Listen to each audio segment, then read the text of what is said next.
Good morning. Welcome back to our study in the fourth gospel, or as you know it, the gospel according to John. Before I begin, I want to call attention to a particular translation of John 8:38. That's by Professor Ann Nyland in her Source New Testament.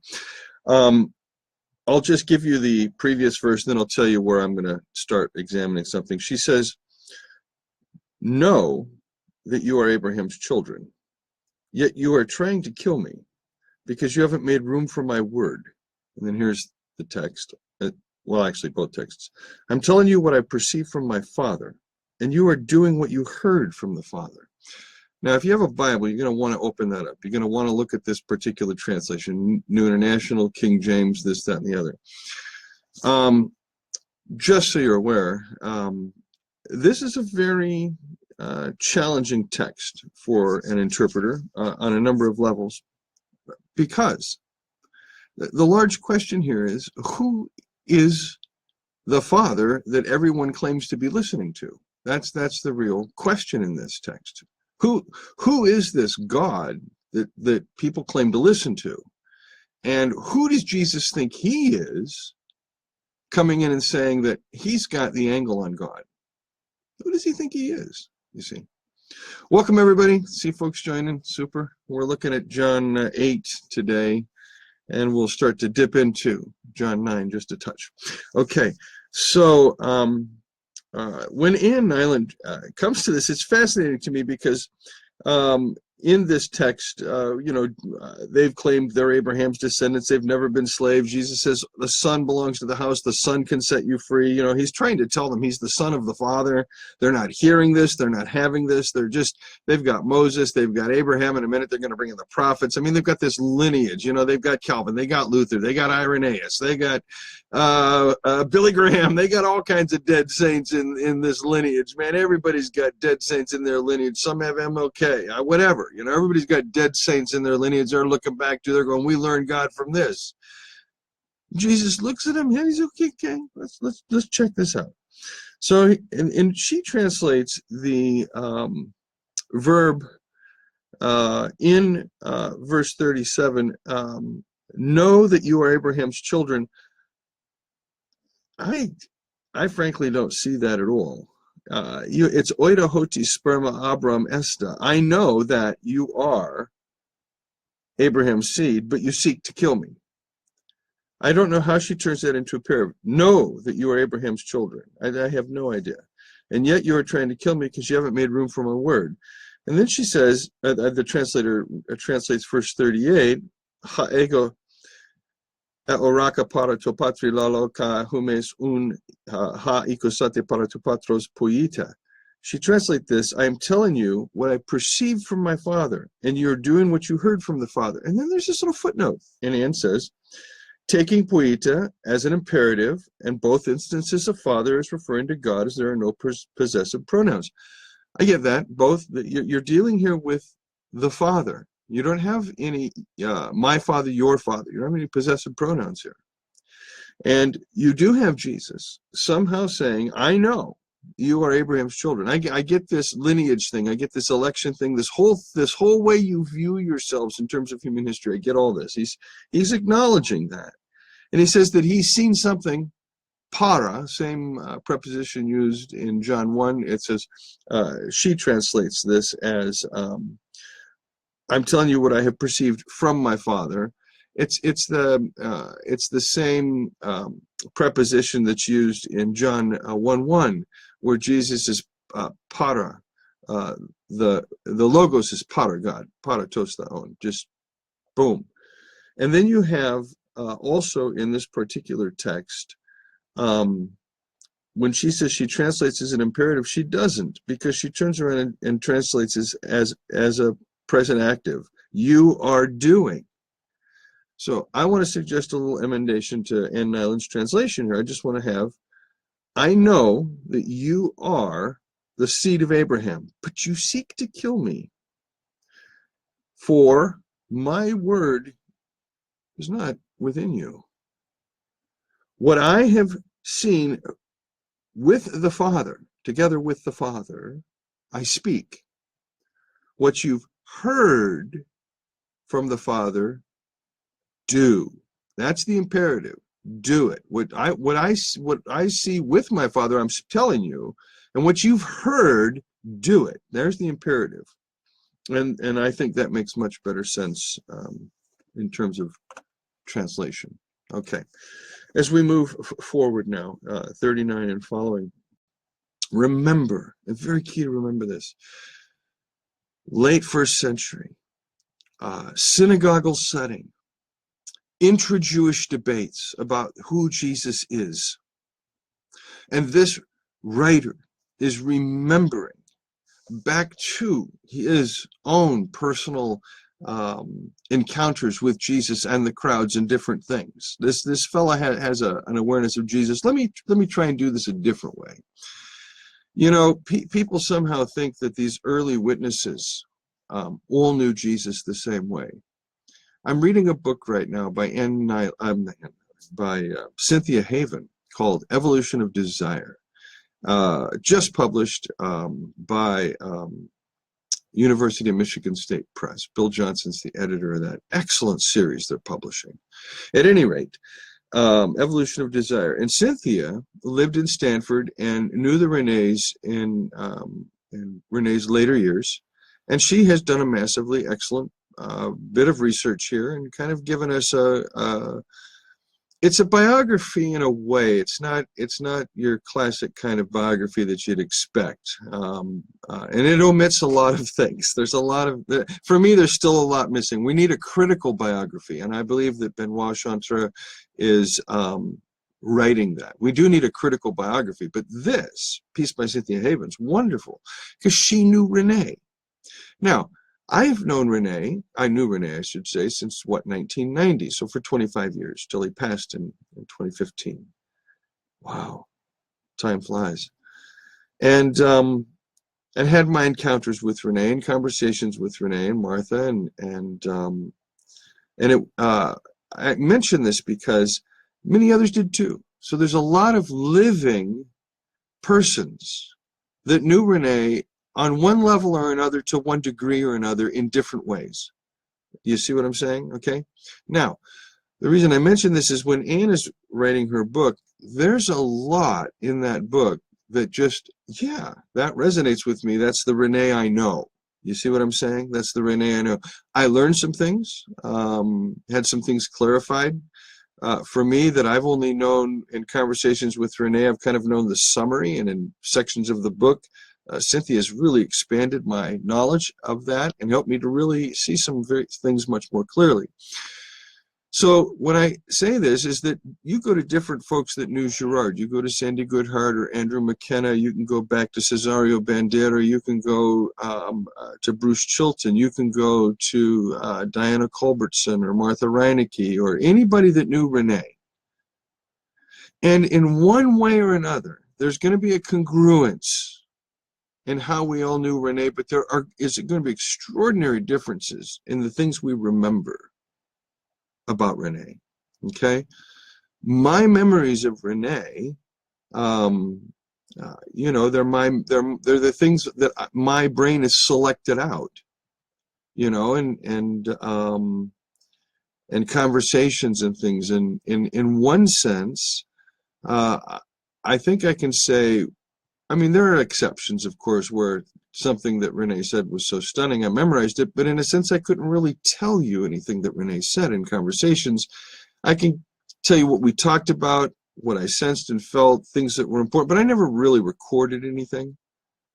But I knew his mind, and I knew his person, and I sought to be faithful to that in what I do. Well, it's the same thing with this writer. And by the way, when I was in seminary in the 1980s, I discovered the same thing with Bonhoeffer. I met personally well over, I don't know, it was at least a dozen, probably closer to 17 or 18 of Bonhoeffer's former pupils or family members. They came through the seminary. The professor that I went to study with, Burton Nelson, there at North Park, really was developing this whole oral history, and he was bringing these Bonhoeffer students to the States for these tours, and they always came to North Park. They always stayed there, and I was always invited because I was his Bonhoeffer student. So I got to know a lot of Bonhoeffer's pupils and family members, and I mean, I had millions of questions about Bonhoeffer with these folks, and there were a lot of very different views of Bonhoeffer amongst his students and pupils in the early 1980s. I mean, they're dredging up memories 50 years old now, right? You know, Bonhoeffer was doing his work in the 20s, 30s, and until he was killed by the Gestapo in April of 45. So all these Bonhoeffer family members and students, they have different takes. Dieter Zimmermann was a journalist. Dieter took like incredible notes, very different than witness than say somebody like Mechler or Koch, you know. A very different style of person. I mean, Werner Koch, when we sat down, he just was amazingly helped really familiarize me with the Finkenwalde period, because he took that in. He's got a bit of pietist in him, you know. Not Dieter. Dieter did not like that at all. Dieter Zimmermann, you know. So, but he was much more interested in giving a good historical context for what Bonhoeffer was doing as a journalist. And they had these different views of Bonhoeffer. It's the same thing with the gospel writers, my friends.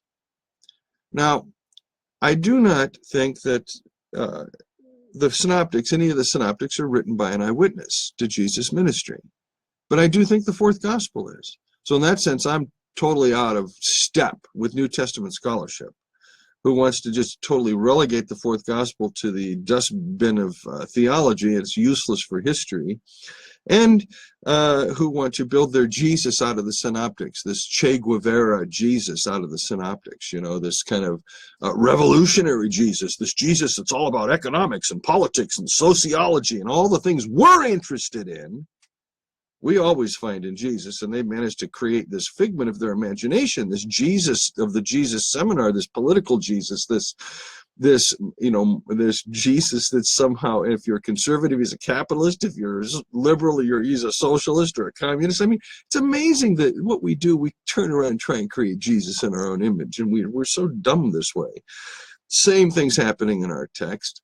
The interlocutors have created God in their own image, and Jesus has to disabuse them of that. So the one thing that is the hardest thing for us to do is to acknowledge that the God in whom we believe or do not believe is a figment of our imagination.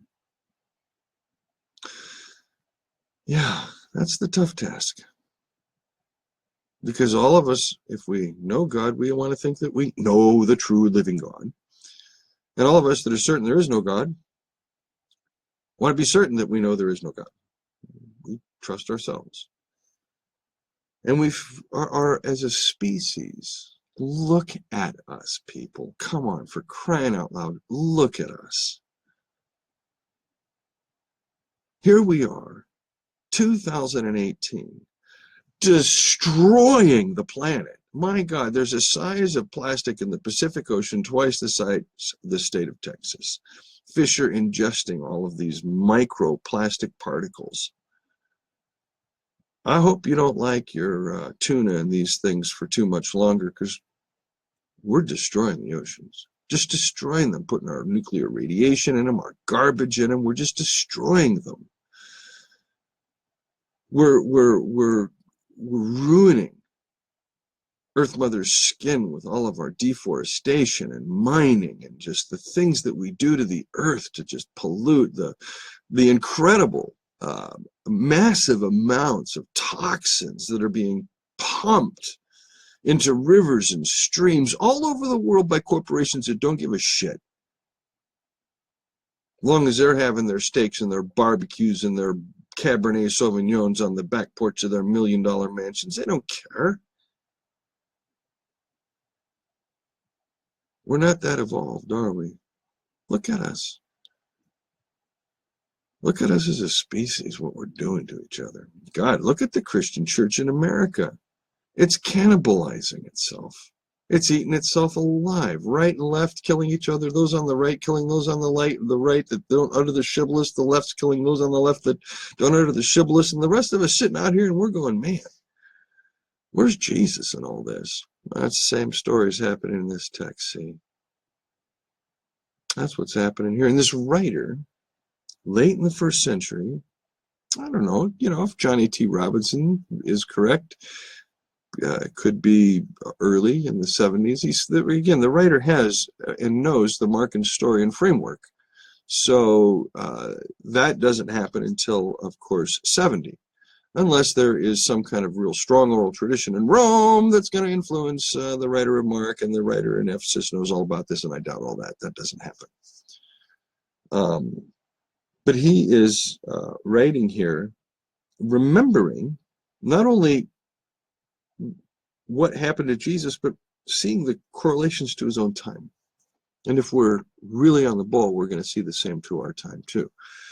Chapter 8 is not a chapter for liberals. If you're of a liberal progressive persuasion, this chapter is going to eat you alive. And you're going to end up in the same place as the interlocutors. You're going to think Jesus is nuts, or the writer's crazy. That's what you're going to do. You're going to go, this is literary fiction to begin with, and I don't have to believe it, and it's all made up bullshit and legend and propaganda, and this writer didn't know, we don't know who he is, it's late, it's Gnostic, you haven't done any thinking about this fourth gospel if you're even thinking in that way. You haven't entered into it. It just shows how slow you are to listen. That's all it shows. And I don't care if you got a PhD behind your name or a double PhD behind your name. Don't be an ass. Open your ears.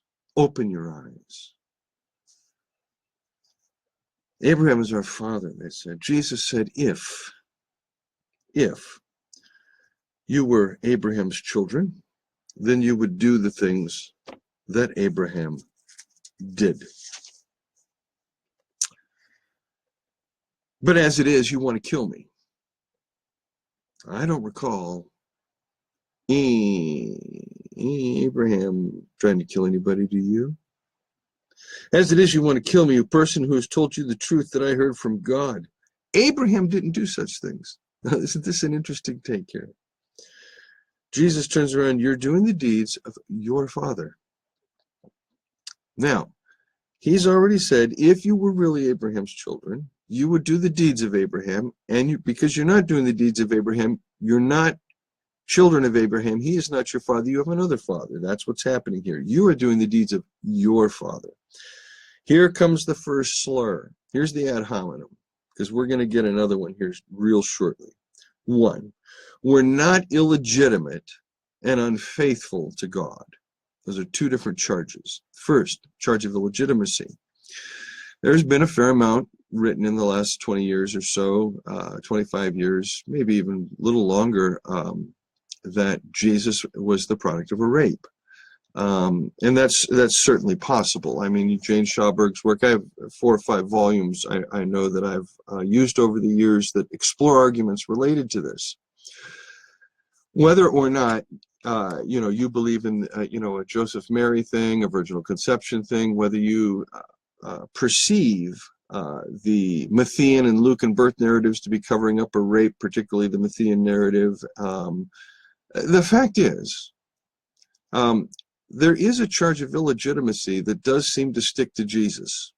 Again, whether, here's Mary, everybody knows Mary, and all of a sudden, like, she's pregnant, and then, like, she tells Joseph a little while later, and then all of a sudden, they're getting married, and then boom, here's baby Jesus, real quick. Everybody knows she got pregnant beforehand. Now it's a question of paternity, because, so that could be where the charge of illegitimacy stems from, still a virgin birth and all that. If you have to have that, it's still there.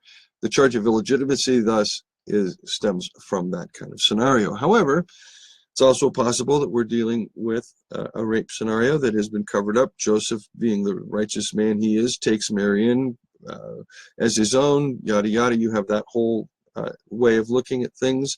You certainly have the Girardian approach to those virgin birth texts, by the way, which is to acknowledge that the God in the text is doing something quite different than gods in other texts do when they engage women. The God of Scripture does not rape. Mary consents. And so, at any rate, here's the charge of illegitimacy. You're illegitimate. Now, again, to get into the temple, You had to be able to like show papers. It's not quite like today. I mean, you have to have your names registered, and if you weren't known, then you had to have a male sibling, an older male sibling in the family system vouch for you and this kind of thing. And evidently, people know that there's trouble with Jesus' paternity. So the charge, you're illegitimate, is a charge that's been hurled at him his whole life. Okay? You're illegitimate. And they go on, you are unfaithful to God. This is, for me,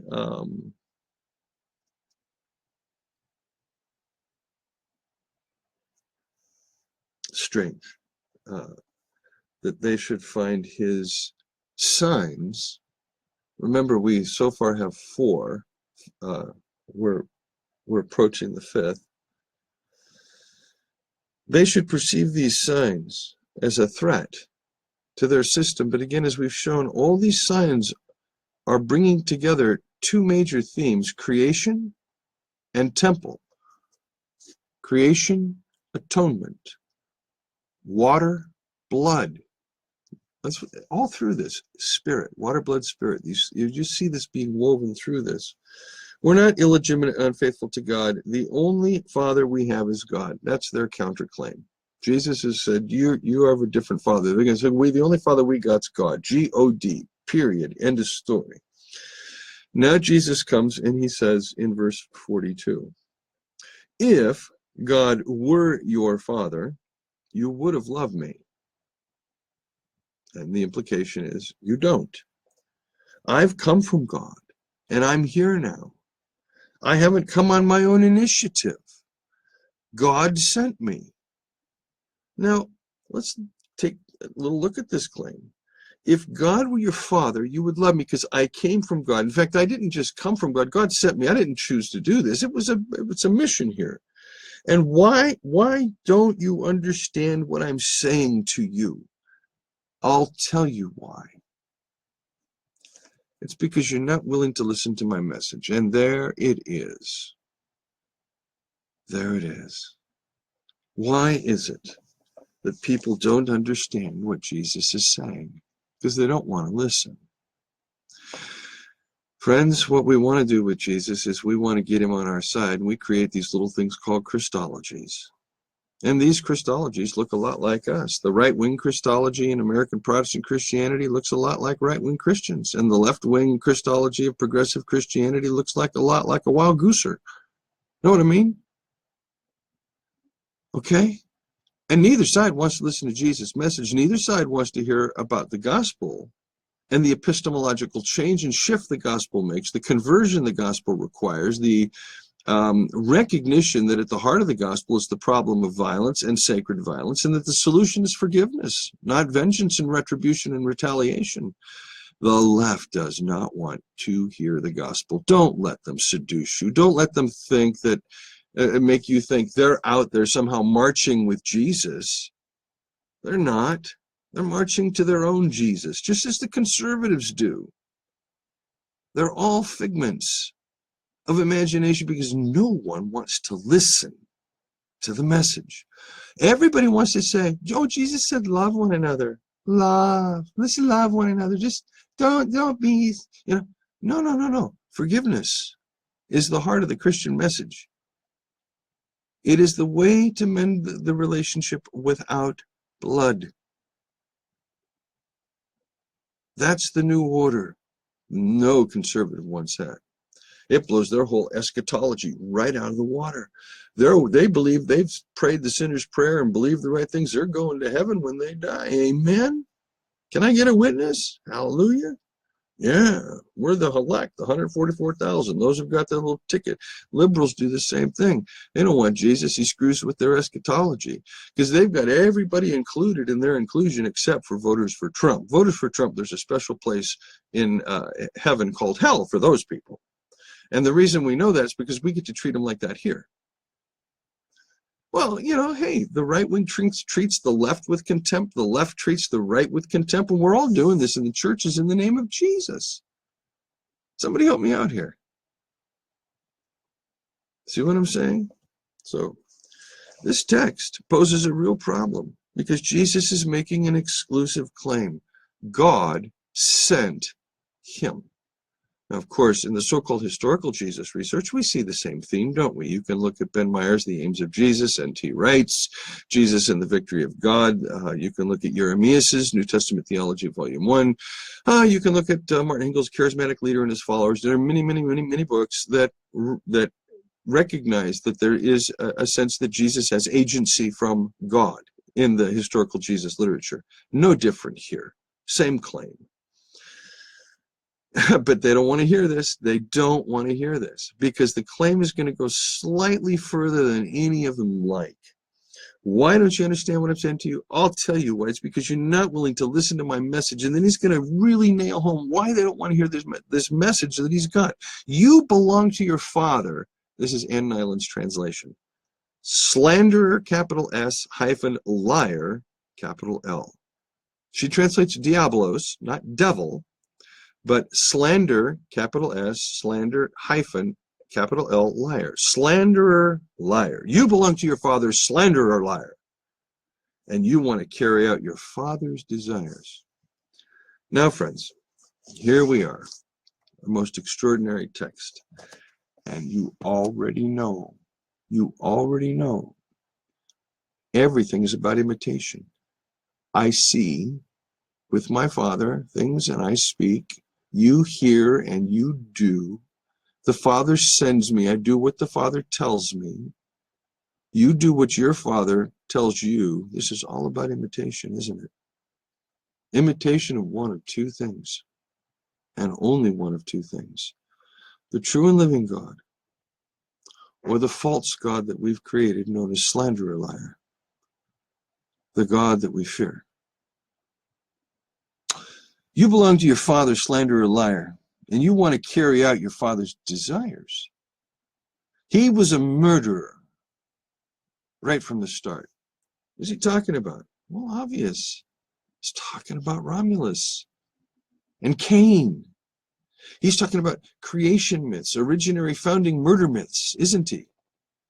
He's saying that the origin here matters because the end result stems right from the origin. Who they are and how they're behaving comes right from the one that's truly their father. And their father is not Abraham, who's mentioned in chapter 12, Genesis chapter 12. No, you got to go back a little further than that. And Jesus is saying, you think you belong to Abraham. All you Abrahamic religions, Christianity, Islam, Judaism, you all claim to go back to Father Abraham. I got news for you. You go back to your father, slanderer, liar, Hodiabolos, and Adama and Kana, Adam and Cain. He was a murderer right from the start. He doesn't rely on the truth because there's no truth in him. There's no truth in slanderer, liar. You have to understand this. Even when slanderer, liar tells a truth, it's not truth because of who it comes from. Truth is only ever spoken to be used and manipulated and abused. Now, I mean, look at our entire justice system today.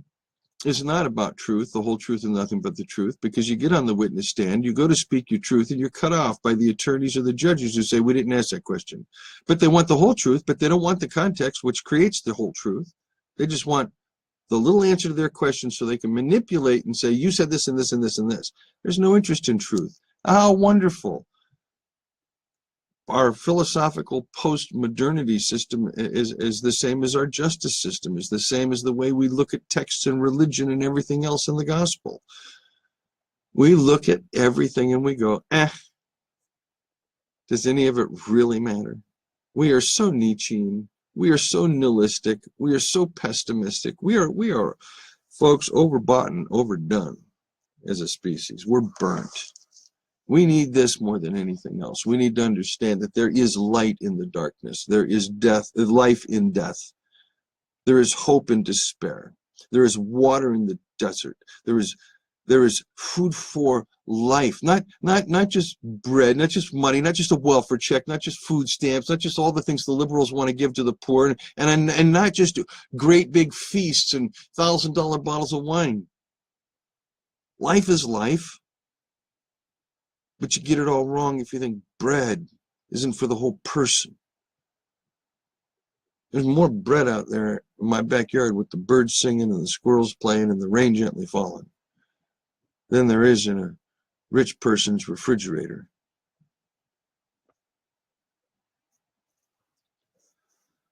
Jesus said to them, you belong to your father, Ho diabolos, slanderer, liar. He was a murderer. When he tells a lie, he's speaking in his native tongue because he's a liar and the father of lies. You know, this again is the hard part. One of the things that Girard has been accused of is a kind of a privileged position where it appears as though he's standing outside saying when you look at religion a certain way, you're deceived. Here's the thing about self-deception. This is truly astonishing. By the way, Dan Ovia Jr. about 30 years ago wrote a phenomenal little book on self-deception in the Gospel of Matthew. Self-deception works like this. When you accuse the other of self-deception, you cannot be sure that you're not self-deceived. And that's the problem with accusing another of self-deception. Then there's the problem of, oh, well, am I self-deceived? And then you start the whole Cartesian cycle, don't you? Until you get down to extreme doubt, I think, therefore I am, aha, I think I'll become a modernist. And then eventually a postmodernist, because you realize that there's no certainty. But you're still in the air, and it's better to be there than nowhere, I suppose, if you're postmodern. The gospel is the only place that shows us the truth about us. And what it asserts about us as a species is that we are caught in a web of lies and death. That is, the two things that is the same, the deception of Genesis 3 and the murder of Genesis 4, belong together in the Genesis founding murder myth. They're all of a piece. When your doctrine of original sin stays with Genesis 3, you can do all kinds of theological gymnastics and ignore culture and let the world go its own way, and you can not give a damn. But when you connect Genesis 4 to Genesis 3 in your doctrine of where things went wrong, now you're talking about the founding of civilization. Now you're talking about human culture. Now you're talking about movies, art, film, literature, everything that we produce, technology, science. You're talking about the whole lock, stock, and barrel, kit and caboodle, this thing we know as civilization. Arises from blood, death, murder, deception, the essential components of scapegoating. And Girard's thesis right here is in a nutshell in these verses.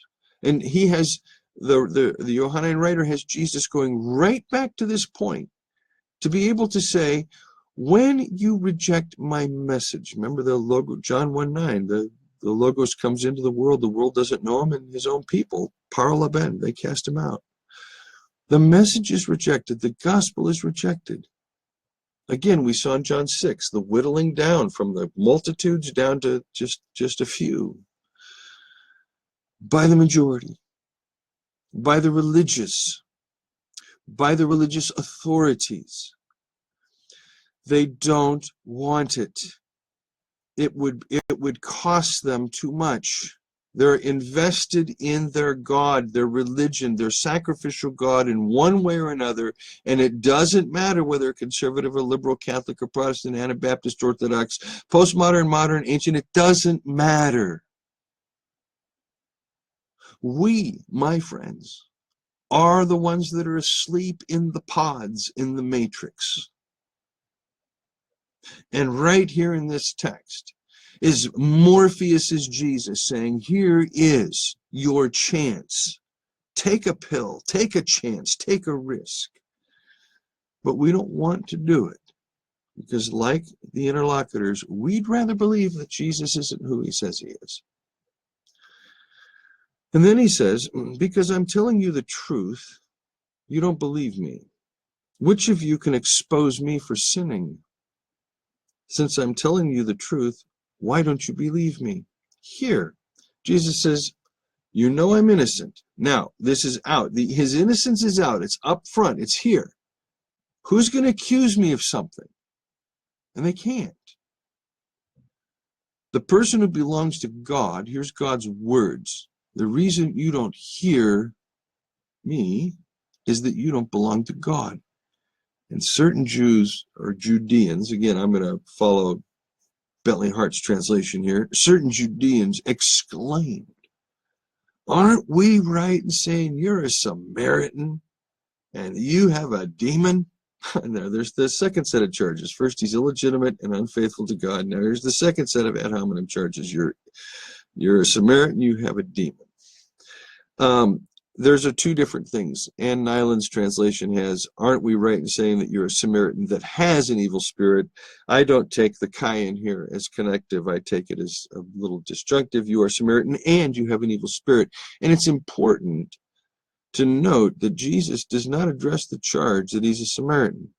They want to throw that epithet at him, you know. Of course, you can't do it. I suppose there are words different racial groups would abhor. Insert your own there. Aren't we right in saying that you're a blank and you're demon possessed? You know, I mean, it's a slur. Jesus doesn't refute that. Why?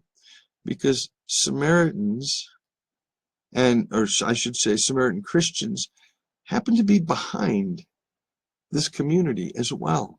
Remember the positive Samaritan woman story in John 4. Here we have a second reference that's going to clue us in, because we're going to get another one in John 10 with regard to the sheep of the other fold. But Jesus does not refute the charge of being a Samaritan. He says, instead, I don't have a devil. I don't have a demon. I honor my Father, and you dishonor me. I'm certainly not seeking my own honor, but there is one who's seeking and judging. It's interesting because did he not say earlier that the Father judges no one? Let me emphasize this. Anyone who holds on firmly to my word will not experience death ever. Now here's the big one. Now he's just kind of dropped the big bomb right in the middle of their playground, as it were. If you hold firmly to my logos, he says, you will never experience death. That's powerful language. I mean, that's like, imagine not having to experience this death that just once ceases to exist. Boom. Now you get to continue to exist. Now we realize you have a demon. Jesus, you are so messed up. Abraham's dead. The prophets are dead. They're our lineage, man. Are you telling us that you're greater than our lineage? Are you more important than our ancestor Abraham, who's dead, and the prophets? Who do you think you are? Now you see, you don't have this kind of discourse in the synoptics, do you? No. Doesn't mean that discourse like this didn't happen. It certainly did. I don't think would have happened quite this publicly. But I'll tell you what, for as many times in my life, if I've been asked, who do I think I am? I don't think it's a stretch of the imagination that the authorities, even historically, not just textually, even historically, want to know, who do you think you are? Jesus says, if I give myself honor, it doesn't mean anything.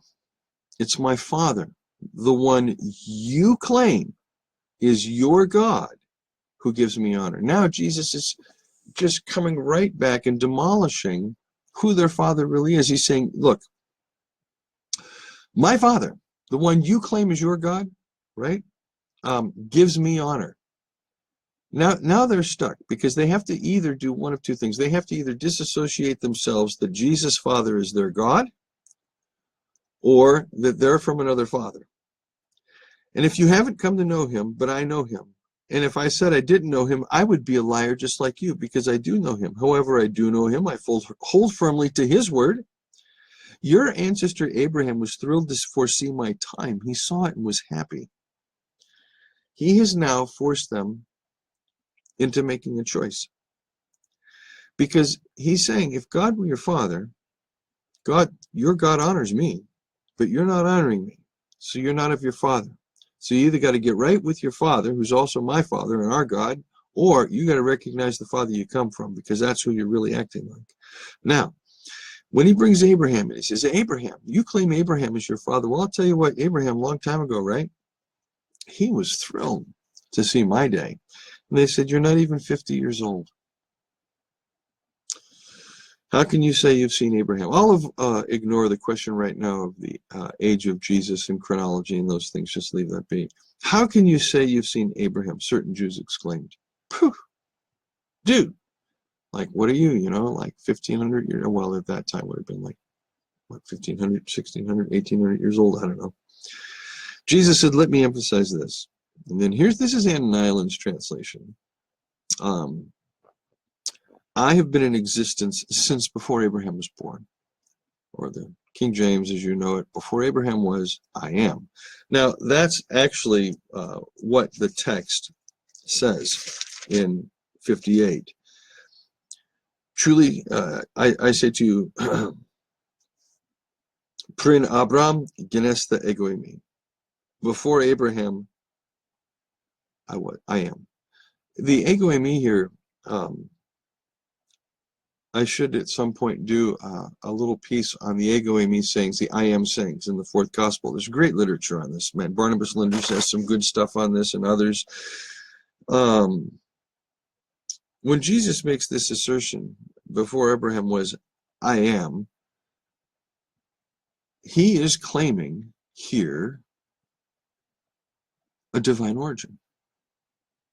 Absolutely. That's the rub. That's the piece people have more trouble with than anything. You know what I'm trying to say? It kills them. Why?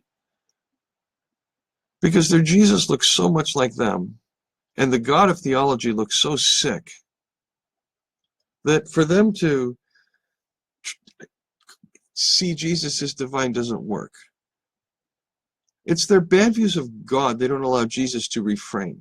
And so they disconnect Jesus from God, or God is so unknown. And of course, we've got to be so plural in the world and acknowledge everybody's got revelation, everybody's got truth. Okay, fine. But you still have no epistemological place from which to move or think or be. I mean, you can be so postmodern in your abstract theories, but you don't live your life that way.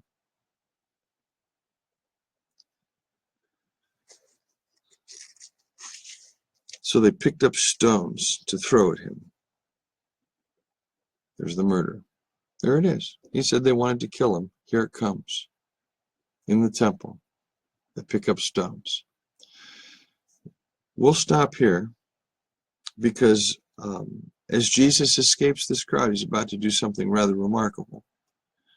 But all along we've seen that the light rejects the dark, darkness rejects the light. Light comes into the darkness. Darkness can't overcome it, can't comprehend it, kills it, and still the light comes back and shines in the darkness.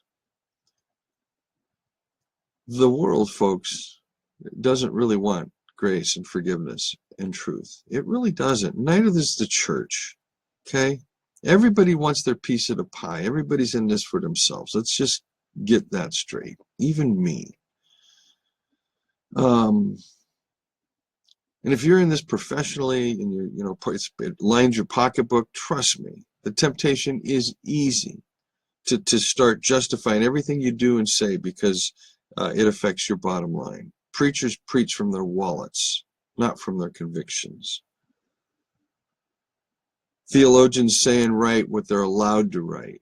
I know an author locally who's written some marvelous books, but the president of the school won't let her use her own books in class because it would offend the donor base. God forbid anybody out there offends their donor bases, eh? Say the wrong word at a faculty meeting and boom, you're gone. Good heavens. I'm not sure what we've come to anymore, but we are in a John 8 crisis in this country, in Christianity. And unless people are willing to acknowledge that Jesus brings something to the table nobody else brought, unless they're willing to go on the quest of a lifetime to find it and to live it, I can't say I have a lot of hope for Protestant Christianity. But on the other hand, you're listening to this. You might just be the ones that go on that quest, that want Jesus more than anything else and that want to know his Father as he did, to live his life in you and him. And if that's the case, you're going to really like John chapter 9. It's all about enlightenment. All right, man. See you next time. Bye-bye.